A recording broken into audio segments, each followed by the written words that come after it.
ایک دفعہ کا ذکر ہے کہ کسی ملک پر ایک بادشاہ حکومت کرتا تھا۔ اس میں ایک بہت بری خامی تھی کہ اسے بیٹی ذات سے نفرت تھی۔ اللہ کی قدرت سے اس کے ہاں پہلا بیٹا پیدا ہوا۔ اسے اپنا بیٹا اپنی جان سے بھی زیادہ عزیز تھا۔ بہت لاڈ اور پیار سے اس کی پرورش ہو رہی تھی۔ چند سال بعد ملکہ پھر امید سے ہوئی۔ ولادت کے دن قریب تھے، لیکن بادشاہ سلامت کو کسی دوسرے بادشاہ کی دعوت پر ملک سے باہر جانا پڑا۔ جانے سے پہلے بادشاہ نے ملکہ کو حکم دیا کہ میں کہیں باہر جا رہا ہوں۔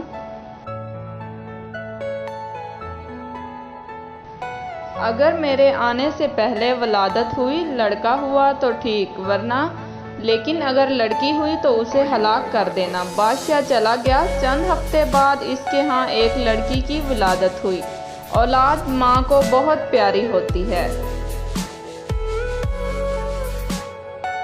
ملکہ رونے لگی، اے اللہ، اب میں کیا کروں؟ ولادت کے وقت جو دائی ملکہ کے پاس موجود تھی، جو ملکہ کی حالت ذات دیکھ رہی تھی، اللہ نے اس کے دل میں رحم پیدا فرما دیا۔ اس نے ملکہ سے کہا، آپ دل چھوٹا مت کیجیے، میں یہاں سب کے سامنے بچی کو ہلاک کرنے کے بہانے سے لے جاؤں گی، پر میں یہاں سے اسے اپنے گھر لے جا کر پالوں گی۔ اگر آپ کسی طرح سے بچی کے لیے خرچ وغیرہ بھیجتی رہیں تو آپ کی بچی خوشحال اور آسودہ زندگی گزارے گی، ورنہ مجھ غریب کو جو نصیب ہوا اسی سے اسے بھی پالنے کی کوشش کروں گی۔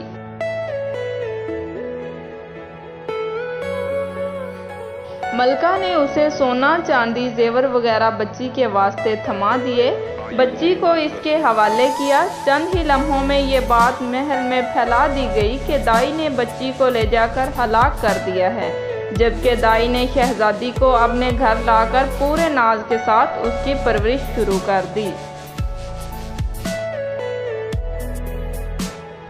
جب بادشاہ اپنے سفر سے واپس آیا تو اسے یہی احوال سنایا گیا کہ آپ کے جانے کے بعد بچی کی ولادت ہوئی اور آپ کے حکم کے مطابق اسے ہلاک کر دیا گیا۔ بادشاہ اپنی بری عادت کے باعث مسکرایا۔ وقت گزرتا گیا، شہزادی بڑی ہوتی گئی۔ دائی نے لوگوں کے سامنے شہزادی کو اپنی نواسی ظاہر کیا۔ کبھی کبھار بادشاہ سے چھپ چھپا کے شہزادی کو محل میں لاتی اور ملکہ اپنی بیٹی کو دیکھتی تو اس کی ممتا کو کچھ قرار ملتا۔ وہ دائی کو سونا چاندی اپنی بیٹی کی اعلیٰ پرورش کے لیے دے دیا کرتی۔ شہزادی کی پرورش بہت اچھے طریقے سے ہو رہی تھی۔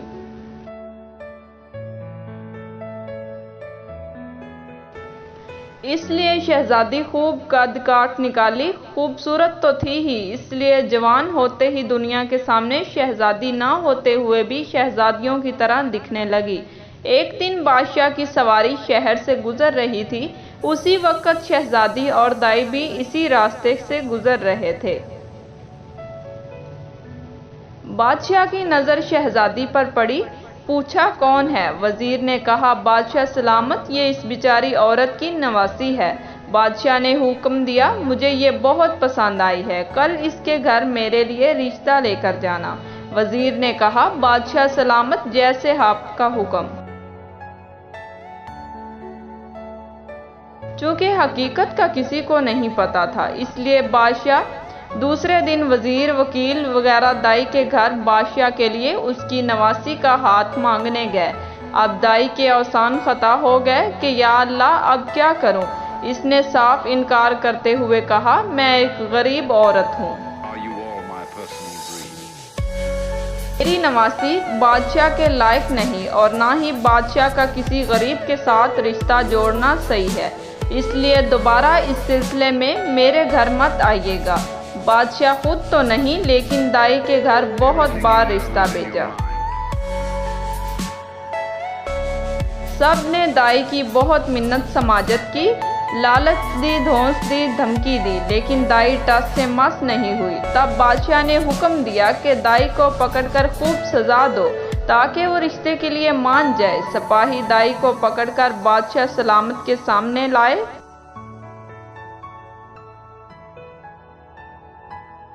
اور بادشاہ سلامت کے سامنے ہی اسے کوٹ کوٹ کر پیٹنا شروع کیا۔ سپاہیوں نے دائی کو کپڑے کی طرح نچوڑ کر رکھ دیا۔ بیچاری پہلے ہی 2 ہڈیوں پر کھڑی تھی، اتنی مار برداشت نہ کر سکی اور بادشاہ کے سامنے چیخ چیخ کر کہنے لگی، بادشاہ سلامت، یہ کوئی اور نہیں بلکہ آپ کی اپنی بیٹی ہے۔ میں نے اسے ہلاک کرنے کی بجائے لے جا کر اپنے گھر میں اس کی پرورش کی۔ اب بادشاہ کو احساس ہوا کہ وہ کیا غلطی کرنے جا رہا تھا۔ خدا نے اسے اس عظیم گناہ سے بچا لیا۔ وہ اور زیادہ غصے میں آ گیا۔ اس نے فوراً اپنے بیٹے کو بلا کر حکم دیا کہ اپنی بہن کو جنگل میں لے جاؤ اور قتل کر دو۔ اس کی آنکھیں نکال کر اور گردن کا خون لا کر مجھے دکھا دینا تاکہ مجھے یقین ہو جائے۔ شہزادہ بہت پریشان ہوا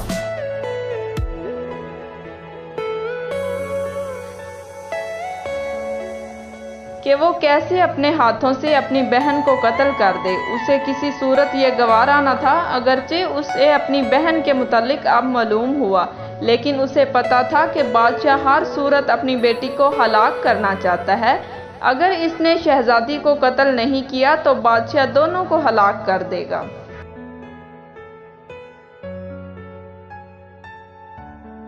مجبور ہو کر اس نے اپنی بہن کو ساتھ لیا اور جنگل کی طرف چل پڑا۔ جب دونوں جنگل پہنچ گئے تو بھائی کی محبت بہن کے لیے جوش میں آ گئی۔ اس نے اپنی بہن سے کہا، میں کسی صورت بھی تمہیں اپنے ہاتھوں سے قتل نہیں کر سکتا، میں تمہیں یہیں چھوڑ دیتا ہوں۔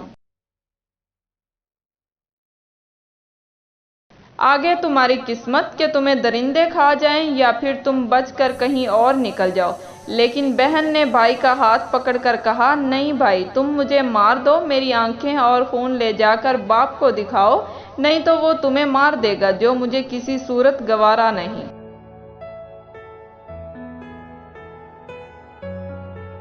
دونوں بہن بھائی ایک دوسرے کے گلے لگ کر رو پڑے۔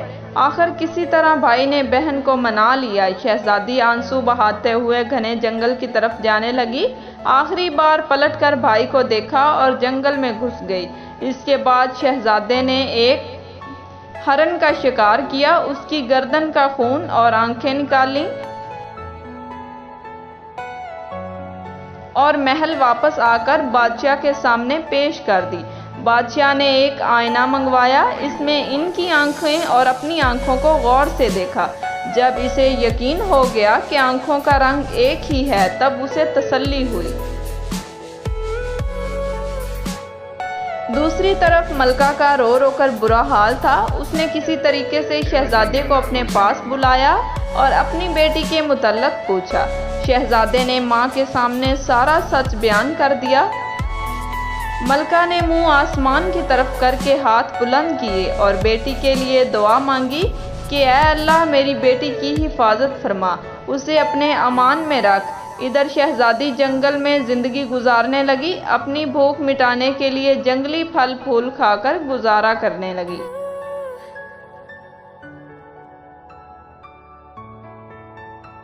وقت گزرتا گیا، جھاڑیوں کانٹوں سے الجھ کر اس کے کپڑے تار تار ہو گئے۔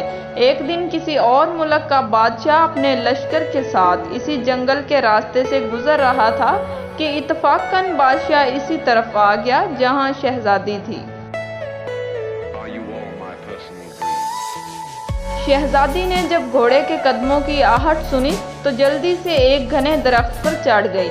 ادھر بادشاہ بھی آ کر اسی درخت کے نیچے ٹھہر گیا۔ درخت گھنا اور سایہ دار تھا۔ بادشاہ نے ایک طرف اپنے گھوڑے کو باندھا اور درخت کے نیچے کچھ دیر آرام کی خاطر لیٹ گیا۔ چونکہ اس کا منہ آسمان کی طرف تھا، اس کی نظر درخت کے گھنے پتوں میں پوشیدہ کسی چیز پر پڑی۔ بادشاہ اچھل کر کھڑا ہو گیا اور بلند آواز میں کہنے لگا، اے اللہ کی مخلوق، کیا تم کوئی پری ہو، فرشتہ ہو یا جن ہو یا پھر کوئی انسان ہو؟ جو بھی ہو اپنے آپ کو ظاہر کرو۔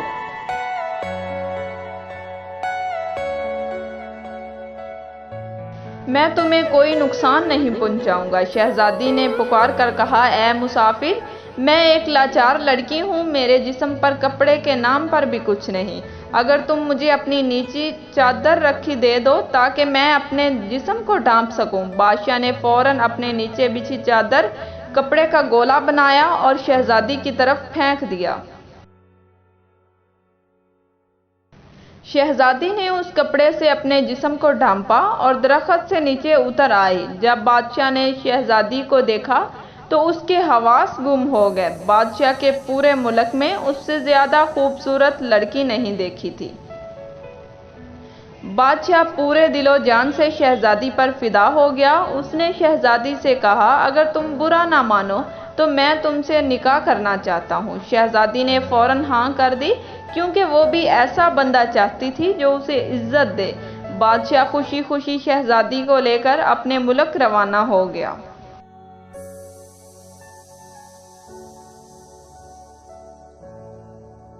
اپنے ملک پہنچتے ہی بادشاہ پہلے وزیر کے گھر پہنچا اور اس سے کہا کہ ایسا سمجھو کہ یہ تمہاری بیٹی ہے، میں کل تم سے اس کا رشتہ مانگنے آؤں گا اور نکاح کر کے اپنی امانت یہاں سے اپنے لیے لے جاؤں گا۔ وزیر نے کہا،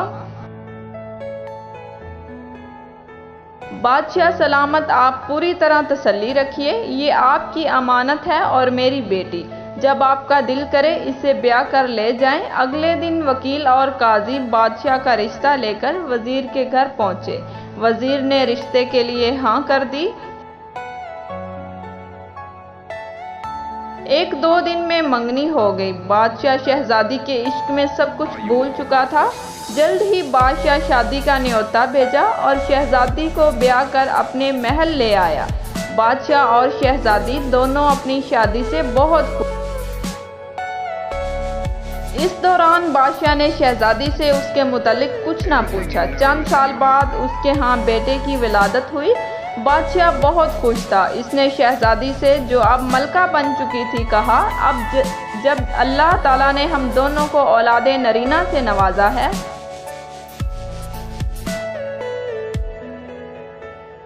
تم اب ایک بیٹے کی ماں بن گئی ہو۔ اب مجھے بتاؤ کہ تم کون ہو، کس کی بیٹی ہو اور تمہارا تعلق کہاں سے ہے؟ شہزادی نے کسی طریقے سے بادشاہ کو ٹال دیا۔ وقت گزرتا چلا گیا۔ بادشاہ کے ہاں دوسرے بیٹے کی ولادت ہوئی۔ بادشاہ نے پھر اپنا سوال دہرایا۔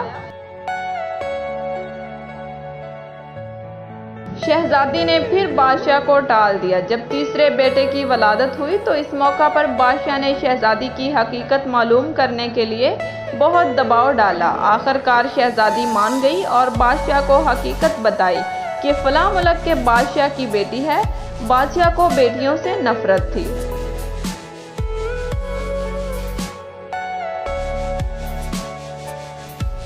اس نے کسی طرح مجھے مارنے کا حکم دیا اور دائی نے مجھے کس طرح بچا کر اپنے گھر میں میری پرورش کی۔ بادشاہ نے کس طرح مجھے دیکھا، پھر کس طرح میرے بھائی کے حوالے کر کے قتل کروانے کا حکم دیا۔ میں جنگل میں زندگی گزارنے لگی۔ پھر آپ نے مجھے دیکھا، آپ مجھے اپنے ساتھ لے آئے اور مجھ سے شادی کر لی۔